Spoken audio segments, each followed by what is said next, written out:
Hello friends, this video on ray optics part 6 is brought to you by examfear.com. No more fear from exam. Please make sure that you have watched all the videos till part 5 before going ahead with part 6. Let us look at the image formation by spherical mirrors now. So till now we looked at what is a spherical mirror, what are the different terms related to spherical mirror. So now I think it is a good time to start with how will an image be formed when an object is placed in front of a spherical mirror. So this is a very general statement which tells you how an image is formed. It says that rays originating from a point actually meet at another point after reflection. That point is the image of the first point. That means whenever you have an object, some rays will be incident from the object on the mirror. So those rays will get reflected when it falls on the mirror, and these reflected rays will then meet at a point. That is the point where image will be formed, right? Now there are two ways, or there are two options by which an image can be formed. The first option is that the reflected rays actually meet at a point. That means incident rays fall on the mirror, they get reflected, and then those reflected rays actually meet at a point. In that case, the image formed is a real image because the reflected rays actually meet or really meet at a point. So we say that the image is real.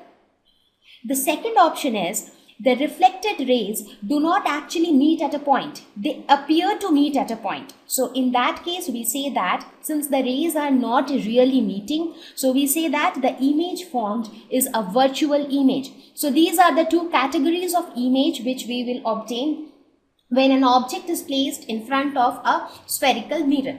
Real image when the reflected rays actually meet at a point. Virtual image when the reflected rays appear to meet at a point. So we will study this in detail as we go ahead, and we study about the image formation for concave mirror separately and convex mirror separately. Things will become clearer to you at that time.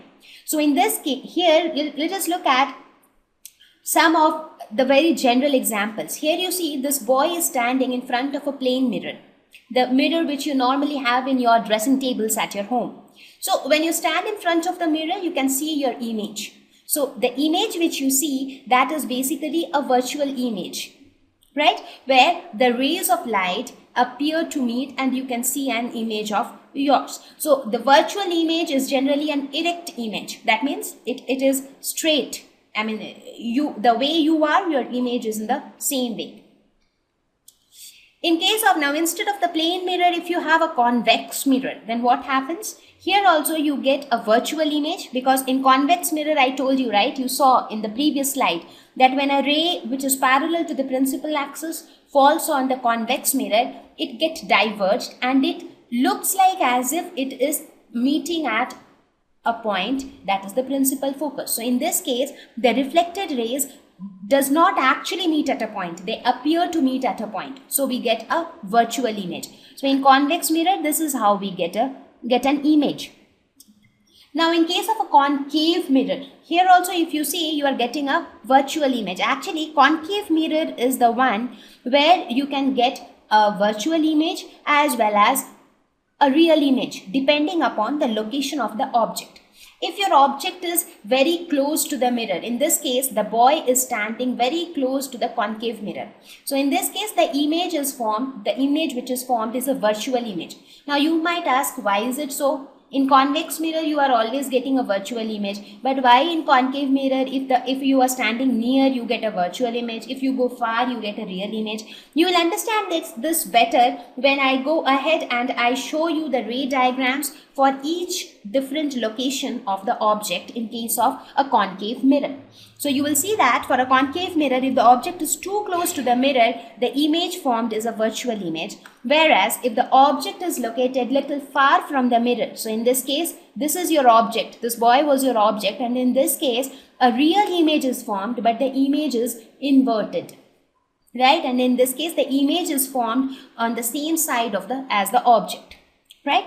So right now you might be thinking why these different kinds of images are getting formed with different mirrors, which you will understand in the next few slides. But for now, I want you to understand two things. The first is that how is an image formed? An image is formed where at the point where the reflected rays meet or appear to meet. And the second thing which I want you to remember is that if the reflected rays actually meet, a real image is formed, and if the reflected rays appear to meet, then a virtual image is formed. Now we will go through few rules which we should always follow when we are trying to understand the image formation by a spherical mirror. Right? So we will look at each of those rules. So let us look at the rule number 1. The first rule says that whenever a ray of light is incident on the mirror parallel to the principal axis, it passes through the principal focus. That means if a ray of light is incident on the mirror parallel to the principal axis. So here this is the principal axis, right? So let us suppose there is a ray of light which is incident on the mirror parallel to the principal axis.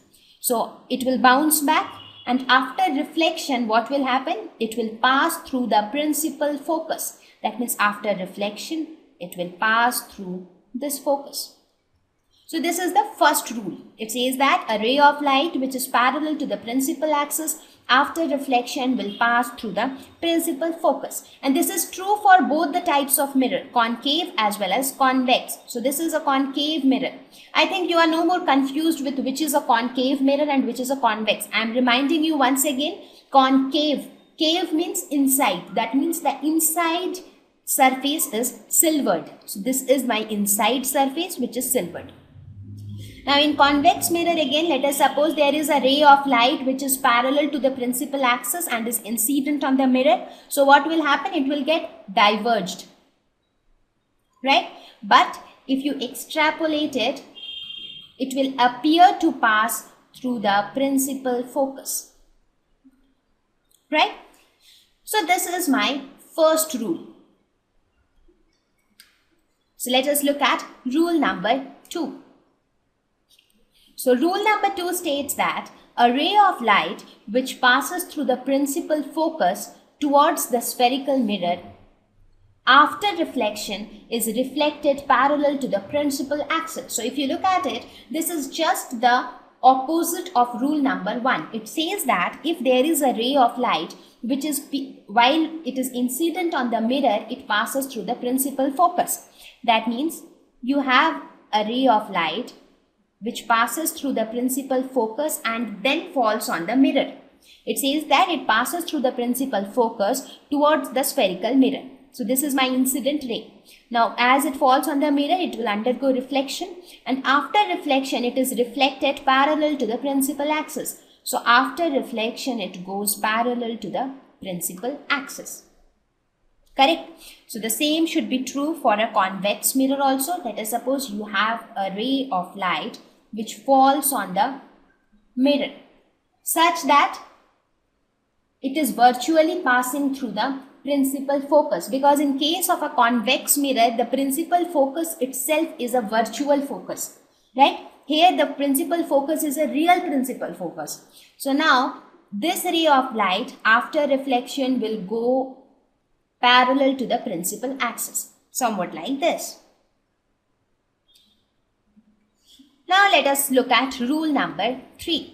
It says that a ray of light which passes through the center of curvature of a spherical mirror after reflection retraces the same path. That is, it goes back along the same path. That means if you have a ray of light which passes through the center of curvature, for example, let us suppose there is a ray of light which passes through the center of curvature, somewhat like this. So this is my ray of light which passes through center of curvature. So it strikes the mirror and after reflection it goes back along the same path.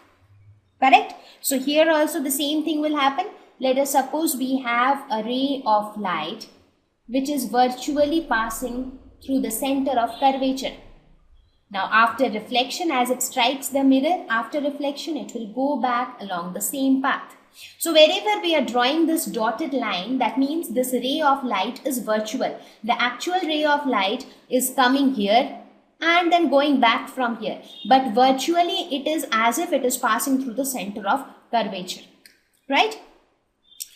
Now let us look at the rule number 4, which says that a ray of light which is incident towards the pole of the spherical mirror obliquely to the principal axis is reflected obliquely. That means we have a ray of light which is incident on the mirror towards the pole obliquely. Obliquely means it is making some angle.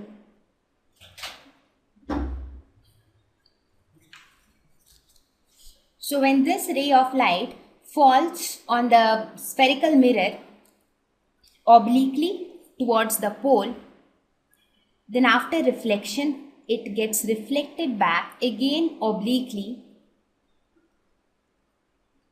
from the pole.